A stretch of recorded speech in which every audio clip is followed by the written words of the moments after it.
I am so sick and tired of this. Let's call development charges what they actually are. They are a municipal Ponzi scheme.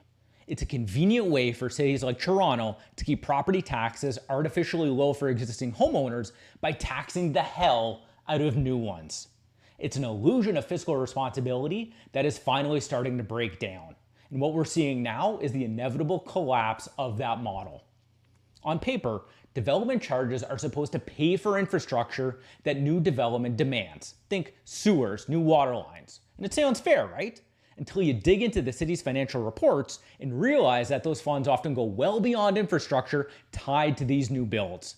They're actually subsidizing infrastructure and services that benefit existing homeowners. Think roads, transit, sewer upgrades, all paid for upfront by people who haven't even moved in yet, while longtime owners skate by with low annual property taxes. But the development charge model only works when new builds are constant. It relies on a pipeline of new entrants, developers, buyers, renters to prop up budgets. But when you jack up development charges so high like we've seen, increasing over 1,000% over the last decade, projects no longer pencil out, and they are absolutely not in today's market. The system seizes up. The city loses not just the development charges, but also the long-term property taxes those homes would have contributed. That's a double revenue loss, and we're seeing it happen in real time today. Developers stall, investors pull back, housing supply stagnates, and then cities are left with no choice but to raise property taxes anyway. Only now, it's after years of underbuilding and budget shortfalls.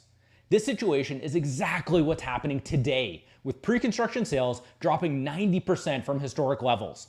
There were only 42 pre-construction sales in all of Toronto in June. Cities did it because they could. People were willing to pay the fees, but they aren't anymore. I just closed on a condo at Yonge Eglinton, and I had to pay $13,000 for a park levy. There are no new parks being built at Yonge and Eglinton. What? So here's a radical proposal. Cities should lower development charges to only what it costs to add the infrastructure needed for the building and explicitly fund the gap through other means, like modest, predictable property tax increases. Yes, this is going to be political suicide for councillors because it means existing homeowners are going to have to pay a little bit more.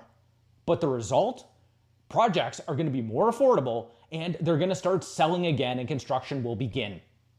New housing gets built, the tax base grows, and in the long run, everyone pays less because the city isn't trying to squeeze a decade of infrastructure costs out of a single upfront charge. Want affordability? Want supply? Want stable finances? You don't get there by hammering the very developments that make those things possible. If you're a real estate investor, you should be screaming from the rooftops. Lower development charges, grow the city, grow the tax base. It's the only sustainable path forward and the only way to break free from the Ponzi scheme that's holding back our cities today.